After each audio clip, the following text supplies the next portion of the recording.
¿qué tal? Bienvenidos a Poder Informativo. Soy Citlali Pérez y estoy muy contenta de saludarlos este lunes 24 de abril de 2023. Lo invito a quedarse con nosotros. Le presentaremos la información más importante de lo que ha ocurrido dentro del Poder Judicial de la Federación.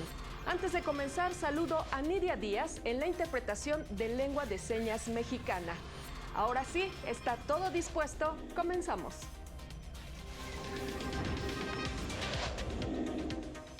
La ministra Norma Lucía Piña llamó a los juzgadores a actuar con honestidad y prudencia para proteger a la sociedad. La objeción de conciencia no implica dejar de cumplir con la ley, afirmó el ministro Javier Lainez. La primera sala ha emitido sentencias que protegen la libertad y el derecho a una defensa adecuada de migrantes. A través de acciones afirmativas, el Tribunal Electoral ha impulsado una democracia plural e incluyente. La ministra presidenta del Poder Judicial de la Federación, Norma Lucía Piña, se reunió con juzgadoras y juzgadores de Sonora para escuchar sus propuestas e inquietudes. La ministra presidenta Norma Lucía Piña Hernández pidió a las y los juzgadores conducirse con honradez, ética, responsabilidad y prudencia, ya que cumplen una función fundamental en la sociedad. Al reunirse con juzgadoras y juzgadores de Sonora, reconocieron el compromiso de la ministra presidenta del Consejo de la Judicatura Federal y de la Suprema Corte por impulsar un diálogo franco y directo para conocer las necesidades de los órganos jurisdiccionales del país y dotarlos de condiciones dignas para impartir justicia. En el encuentro ratificó el compromiso del Consejo de la Judicatura Federal de auxiliarlos y apoyarlos en las necesidades que tengan. Las y los juzgadores hablaron de las cargas de trabajo que enfrentan, pues Sonora es uno de los circuitos con mayores ingresos de asuntos, por lo que pidieron la creación de otro tribunal colegiado y el mejoramiento de algunos inmuebles. Asimismo, presentaron propuestas para mejorar la organización del trabajo, lo que reduciría los tiempos en la resolución de asuntos en beneficio de la sociedad. Agradecieron el interés por escuchar de primera mano sus inquietudes y retos en la impartición de justicia. Al término del encuentro, la ministra presidenta visitó diversas áreas del Poder Judicial Federal en Hermosillo, Sonora. Poder Informativo, José Luis Guerra García. La Suprema Corte recordó que el Acuerdo de Escazú es un instrumento internacional firmado por México que garantiza el acceso a la justicia ambiental desde una perspectiva de derechos humanos. El acuerdo protege los derechos fundamentales a un medio ambiente sano y al desarrollo sostenible, tanto para las personas de hoy como para las generaciones futuras. Los Estados partes se comprometen a adoptar medidas que permitan proteger el medio ambiente y evitar acciones que puedan afectar los ecosistemas, los recursos naturales o generar un desequilibrio ecológico. En Coahuila, el ministro Javier Lainez ofreció una conferencia en la que explicó el alcance de la sentencia de la Corte relacionada con la objeción de conciencia. El ministro Javier Lainez Potisek destacó los retos del Tribunal Constitucional Mexicano en la interpretación del ejercicio de la objeción de conciencia. La libertad de conciencia tiene pues un triple contenido. Implica el derecho a la libre formación de tu conciencia, incluye la libertad para expresar y manifestar esas convicciones y de hacer partícipes a otras personas, y entraña el derecho para comportarse de acuerdo con esas convicciones y a no ser obligado a comportarse en contradicción con ellas. No es el derecho a desobedecer la ley. En conferencia magistral en la Universidad Autónoma de La Laguna, el ministro Lainez explicó las razones del Pleno de la Corte para invalidar disposiciones de la Ley General de Salud que facultaban al personal médico y de enfermería del Sistema Nacional de Salud a no brindar sus servicios en caso de ejercer la objeción de conciencia, circunstancia que afectaba diversos derechos, entre ellos los de las mujeres, por ejemplo, en la solicitud de atención médica para la interrupción del embarazo. Pues finalmente, que es un derecho, insisto, no está mal que el legislador haya reconocido, si ya está en la Constitución, el derecho del personal de enfermería y el médico de objetar. Pero una deficiente legislación, ¿qué pasa? Está vulnerando los derechos de los terceros, los derechos de los demás. Ante impartidores de justicia y estudiantes, detalló que algunos ejemplos de afectación de derechos por objeción de conciencia en el ámbito médico son negativas a aplicar vacunas o negarse a realizar transfusiones sanguíneas. Poder Informativo, Mario López Peña. Y la primera sala recordó que el artículo 20 constitucional establece que los juzgadores que intervinieron en un proceso previo a la etapa de enjuiciamiento no pueden intervenir en la decisión sobre el fondo del asunto en un proceso penal. Por ello, determinó que el hecho de haber conocido o participado del asunto en alguna etapa previa al juicio implica la pérdida de imparcialidad en su etapa objetiva, vulnerando el principio de inmediación, aun cuando no hubiera hecho un pronunciamiento sobre datos o medios de prueba, sin que se pueda argumentar como excepción el conocimiento administrativo o jurisdiccional. Al haber intervenido, se pierde la objetividad del juzgador y, en consecuencia, la confianza necesaria en las partes y en los ciudadanos, vulnerando los principios de imparcialidad e inmediación. Y durante un foro en la UNAM, el ministro Juan Luis González Alcántara Carrancá abordó el fenómeno de la migración y algunos criterios que ha establecido la Corte para proteger los derechos de personas en contextos de movilidad. El ministro Juan Luis González Alcántara Carrancá lamentó la grave crisis que enfrenta nuestro país en materia migratoria, que viola los derechos humanos y que amenaza con agudizarse cada día más. Al participar en el seminario sobre constitucionalidad de la detención y defensa migratoria, el ministro resaltó las condiciones inhumanas que viven las personas en los centros de migración y que se han agravado por las políticas que se dictan desde el exterior. En el discurso somos extraordinariamente brillante, pero en los hechos dejamos mucho que desear y damos cuenta, por lo que acaba de pasar en esta estación migratoria de Ciudad Juárez, a la que nadie voltea la cara para ver las consecuencias de lo que sucedió, desgraciadamente, por torpeza, por corrupción o por negarles el derecho a una situación de detención cumpliendo con esa disposición y con esta resolución. En este seminario se analizó la sentencia de la primera sala de la Suprema Corte en el amparo en revisión 388/2022, en la cual se estableció que las personas migrantes que son retenidas por autoridades únicamente deben permanecer 36 horas en una estación migratoria. Es una noticia muy alentadora esta resolución de este amparo en revisión que declara por fin la inconstitucionalidad de estos plazos que prevé la ley de migración y señala de manera inequívoca el derecho de defensa al que tienen derecho las personas en contextos de movilidad en este país. Yo creo que este precedente sí puede cambiar la política migratoria en México. Yo estoy convencida de que era algo sumamente necesario y, como bien dijo el ministro, que cada autoridad tome su tramo de responsabilidad para que no existan esta terrible violación de los derechos humanos de miles de personas atrapadas en esa situación en México. Poder Informativo, Juan Carlos González. Y en más noticias, la segunda sala de la Corte estableció como criterio que es necesario que el juez laboral cite a las partes antes de declarar su incompetencia legal, debido a que en caso de que no obre en autos el emplazamiento y exista un conflicto competencial, este no podrá dilucidarse. Lo anterior conforme a lo establecido en diversos artículos de la Ley Federal del Trabajo, que establecen que las cuestiones de competencia solo podrán promoverse por declinatoria, ya sea de oficio o a petición de parte. La primera puede hacerse en la audiencia de juicio y la segunda hasta la audiencia preliminar. Pero para ello es necesario que el Tribunal Laboral, antes de declarar su incompetencia legal, debe citar a las partes para escucharlas y recibir las pruebas que estime pertinente para dictar la resolución. Y es momento de una pausa, pero antes los dejamos con el clima.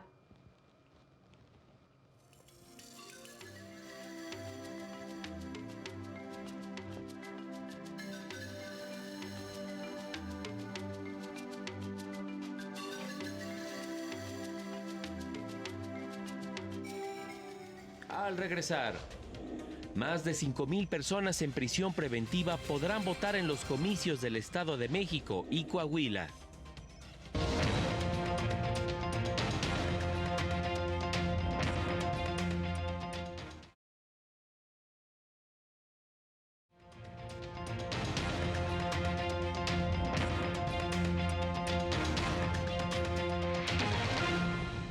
De la mañana con 10 minutos, que no se le haga tarde. Gracias por continuar con nosotros. Y el Sistema Nacional Anticorrupción lanzó una plataforma a través de la cual se puede crear un padrón de especialistas que ayuden a combatir este fenómeno, aseguró la consejera de la Judicatura Federal, Lilia Mónica López Benítez.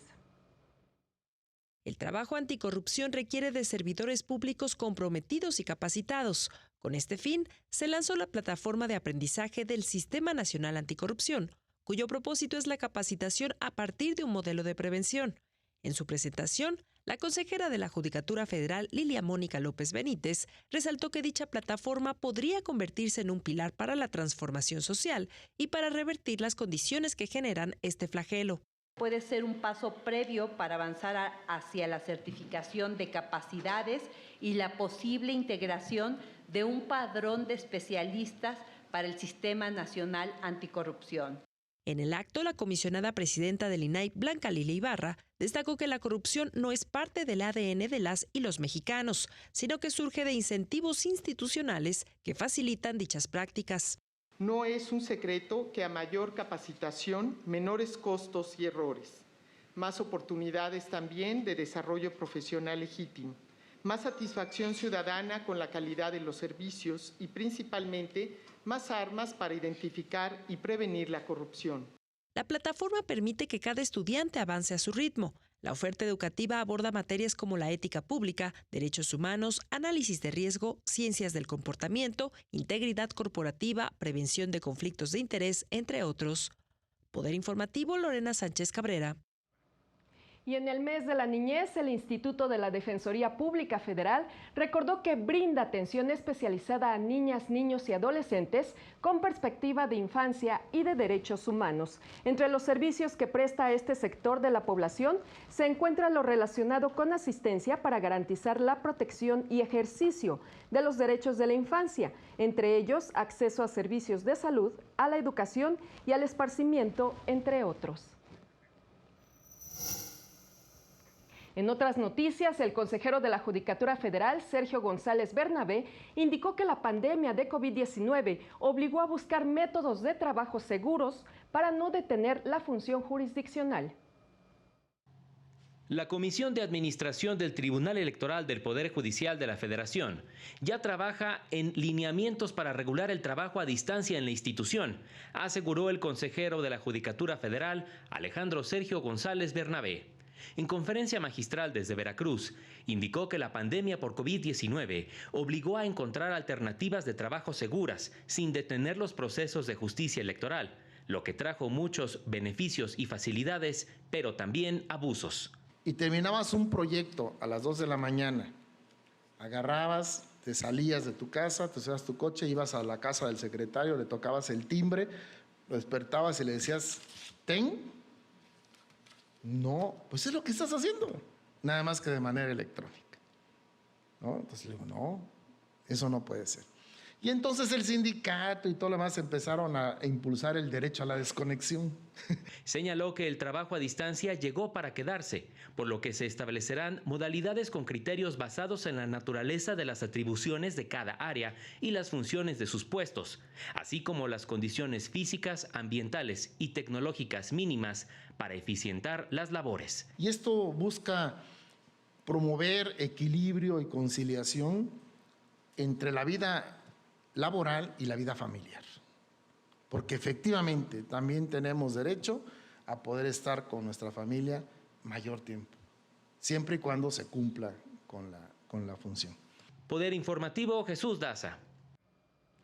Y el magistrado Felipe de la Mata Pizaña aseguró que es obligación de las y los juzgadores hacer valer la Constitución y que en los últimos 20 años las sentencias del Tribunal Electoral han permitido que minorías y grupos históricamente olvidados obtengan cargos de elección popular. Lamentó que el Congreso pretenda limitar las facultades que les confiere la Constitución a juzgadores electorales, quienes con sus sentencias ampliaron la participación política de las mujeres, personas indígenas y de la diversidad sexual a través de acciones afirmativas. Un país con 20% de la población indígena que no tiene el 20% de personas indígenas en la Cámara de Diputados, por ejemplo, y que históricamente antes de la creación en jurisprudencia de distritos indígenas en el año 2018, que fue cuando los creamos y después los reforzamos en 2021, había distritos completos de Chiapas que jamás habían tenido un diputado indígena. Qué terrible el activismo de un juez que trata de que los indígenas tengan representación. Y por su parte, el magistrado presidente Reyes Rodríguez Mondragón y la magistrada Yanine Otálora Malasis se reunieron con mexicanos residentes en el exterior para explicarles los servicios que presta la Defensoría Electoral y cuáles son las vías que tienen para reclamar la defensa de sus derechos político-electorales.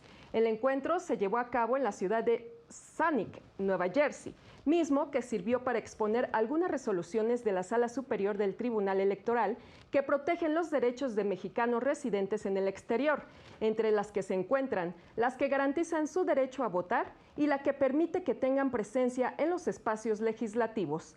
Indicó que el Tribunal Electoral tiene como principal función maximizar los derechos humanos e impulsar una democracia más plural e integral, en donde haya más voces de las que regularmente ocupan esos espacios.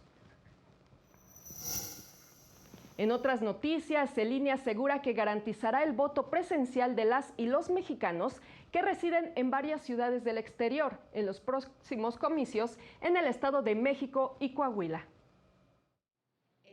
Por primera vez en la historia electoral de nuestro país, ciudadanos en el extranjero podrán acudir a ejercer su voto presencial electrónico en 4 módulos instalados por el INE en Estados Unidos y Canadá. En el Instituto Federal Electoral se llevó a cabo el proceso de insaculación de los funcionarios de los 4 módulos en Dallas, Chicago, Los Ángeles y Montreal.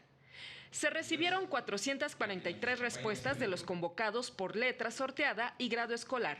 De ellos se eligieron al presidente de casilla, secretario y 4 vocales de cada módulo, quienes serán capacitados vía remota para realizar actividades como llenado de actas, verificación de credenciales, revisión del proceso para ejercer vía electrónica el voto, entre otras. Porque lo primero que tenemos que reconocer es que estos avances se tienen que dar con una base sólida de confianza de la ciudadanía. La búsqueda de la confianza permanente seguramente, y estoy convencida de ello, incrementará la participación ciudadana. El próximo 4 de junio se llevarán a cabo elecciones en Coahuila y Estado de México. Las campañas electorales concluyen el 13 de mayo. Se tiene una lista nominal de 15 millones de electores. Hasta el 24 de marzo, 2.324 personas de Coahuila se habían inscrito en la lista nominal para ejercer el voto desde el extranjero, mientras que en el Estado de México fueron 5.431. Y el INE también dio a conocer que será del 15 al 19 de mayo cuando las poco más de 5,000 personas en prisión preventiva en 20 centros penitenciarios del Estado de México y 1 en el Estado de Coahuila podrán emitir su voto de manera anticipada. En estas fechas, personal de las juntas distritales, acompañados de un funcionario de la oficialía electoral que dará fe de los hechos, acudirán a los centros de reclusión para recoger el voto de las personas que manifestaron su intención de participar en dicho proceso electoral, y 5,060 en el Estado de México y 12 en Coahuila. El INE contempla medidas de auxilio para las personas que no sepan leer y escribir, con el fin de que puedan ejercer su derecho a votar, así como para garantizar este derecho en igualdad de condiciones y sin discriminación a las personas trans.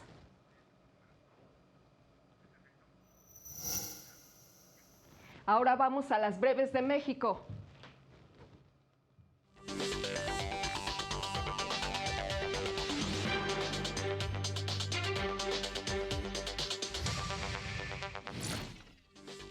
Un juez de control en el estado de Chihuahua vinculó a proceso al delegado del Instituto Nacional de Migración, Salvador N., por su presunta responsabilidad en los delitos de ejercicio indebido del servicio público, homicidio y lesiones, relacionados con la muerte de 40 migrantes en el incendio en el centro de detención de Ciudad Juárez. Un juez de control federal en el Reclusorio Sur vinculó a proceso por los delitos de desaparición forzada y tortura al extitular de la PGR, Jesús M. Los hechos se relacionan con la desaparición de los 43 estudiantes de la Normal de Ayotzinapa. Es el segundo proceso en su contra.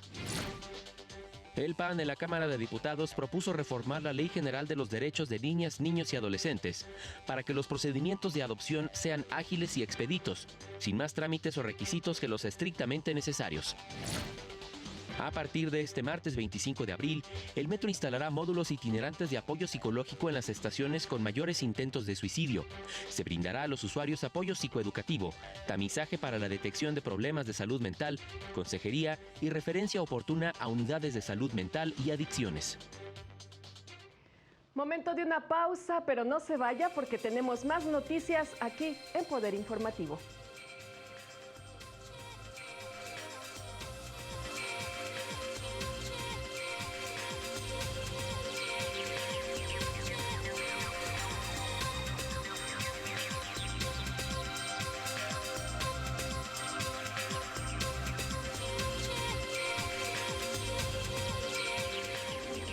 Más adelante, el expresidente de Perú, Alejandro Toledo, será procesado por lavado de activos y colusión.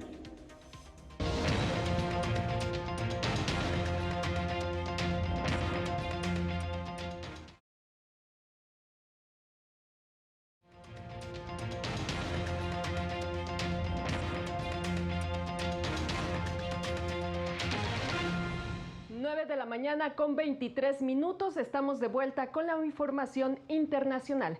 El ejército de Ucrania logró por primera vez establecer posiciones en la orilla del río Dnieper, cerca de la ciudad de Gerson, un área tomada por Rusia en la preparación de la contraofensiva que lanzará en los próximos meses, de acuerdo con datos del Instituto para el Estudio de la Guerra. Señalan que este es un avance significativo para las tropas ucranianas, pues desde ahí pueden tomar la ventaja para desalojar a los rusos de las posiciones que usan para bombardear toda la región. Por otra parte, el Consejo Europeo se reunirá este lunes para analizar cómo continuar apoyando a Ucrania, tanto en lo militar como las sanciones a Rusia, y la manera en que los responsables de crímenes de guerra deben rendir cuentas.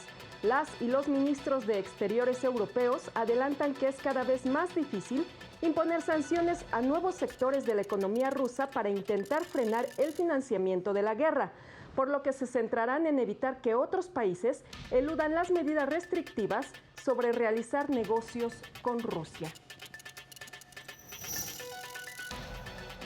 Y el expresidente de Perú, Alejandro Toledo, arribó al Aeropuerto Internacional de Lima para enfrentar el proceso que se mantiene en su contra por actos de corrupción. A su arribo, procedente de los Estados Unidos, el Ministerio Público de la Fiscalía General de la Nación le explicó en qué consiste la extradición y los derechos con que cuenta. Toledo, quien es acusado de lavado de activos y colusión, fue remitido a la Corte Superior Nacional para realizar la diligencia de control de identidad judicial. Y el presidente de la Corte Interamericana de Derechos Humanos aseguró que de ninguna norma de derecho interno o acto de autoridad puede restringir los derechos de una persona en función de su origen étnico. La presencia hoy del crimen organizado en territorios y comunidades indígenas obliga a contar con sistemas judiciales fuertes que protejan los derechos humanos de esta población vulnerable. Así lo advirtió el presidente de la Corte Interamericana de Derechos Humanos, juez Ricardo Pérez Manrique, al participar en el Simposio Internacional Pueblos Indígenas, Naturaleza y Justicia. El afincamiento dentro de los territorios del crimen organizado haga que cada vez sea más imprescindible un sistema judicial que esté atento, que pueda reaccionar en tiempo real frente a estos problemas, constituyéndose en la valla más importante para evitar la violación a los derechos humanos. En este contexto, el presidente de la Corte Interamericana aclaró que ninguna norma, decisión o práctica de derecho interno, sea de parte de autoridades estatales o de particulares, puede disminuir o restringir de modo alguno los derechos de una persona en función de su origen étnico. Pero además reconociendo las violaciones a los derechos humanos que aún hoy siguen sucediendo contra múltiples pueblos indígenas de la región. Frente a esta realidad, el juez Pérez Manrique dijo que los jueces nacionales tienen la obligación de aplicar no solo el orden jurídico interno, sino también los altos estándares que el Sistema Internacional de Protección de Derechos Humanos ha ido desarrollando.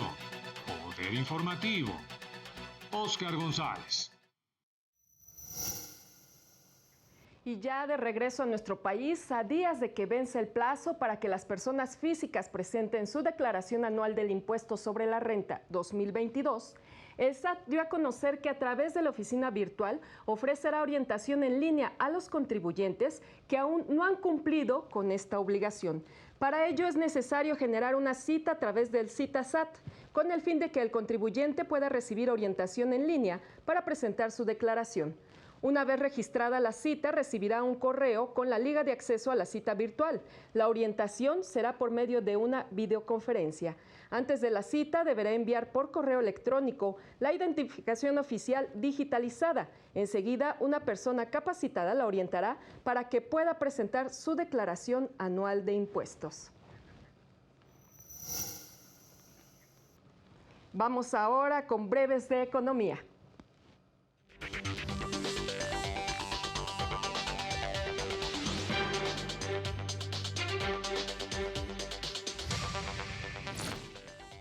La Cámara de Diputados aprobó la reforma en materia de industria minera que fija el límite máximo para las concesiones mineras en 80 años y reduce las utilidades que deben pagar las empresas a las comunidades de 10 a 5%. El apoyo fiscal para la gasolina magna será de 44%, menor al 56.40 de la semana pasada. La gasolina premium tendrá un apoyo de 31.44% frente al 47.06 anterior. Para el diésel, el apoyo será de 20.65% desde el 30.18 de la semana previa. En febrero, el valor de la producción de las empresas constructoras aumentó 0.2% respecto al mes previo. Por entidad federativa, Nuevo León concentra más construcciones, seguido de Ciudad de México y Sonora, informó el INEGI. Y la Secretaría del Trabajo recordó que el próximo 1 de mayo vence el plazo para legitimar los contratos colectivos. A la fecha se han legitimado 15.453 contratos. Se espera que al cierre del proceso 4 millones de trabajadores se encuentren protegidos por este tipo de contratos, cifra similar a la que reporta el INEGI de trabajadores sindicalizados en el país. Al cierre del proceso se logrará depurar aquellos contratos que, si bien se encontraban registrados, no contaban con una representación sindical idónea. La dependencia aclara que en caso de que no se legitime el contrato, los trabajadores conservarán sus prestaciones y derechos de forma individual, pues las empresas no pueden disminuir los salarios, derechos y prestaciones que estaban pactadas en dicho contrato. Además, ya no descontarán las cuotas sindicales a las y los agremiados del sindicato, cuyo contrato se dio por terminado. Y antes de despedirnos, lo invitamos a seguir por esta señal la sesión del Pleno de la Corte. Los ministros continuarán con el análisis de la acción de inconstitucionalidad en la que se pide invalidar las reformas a diversos artículos de la Ley de la Guardia Nacional. El Pleno deberá definir si la investigación para prevenir el delito es una atribución que corresponde a la Guardia Nacional, si no es desproporcionada, que pueda llevar a cabo operaciones encubiertas, si es legal que pueda intervenir comunicaciones o solicitar la geolocalización de un teléfono celular, entre otros temas. En la lista también se encuentra un amparo promovido por una asociación civil que también impugna las mencionadas reformas a la ley de la Guardia Nacional. Así concluimos esta emisión. Soy Citlali Pérez, gracias por su atención. Lo espero mañana en punto de las 9 horas con más información. Lo invito a mantenerse en el canal del Poder Judicial de la Federación. Hasta pronto.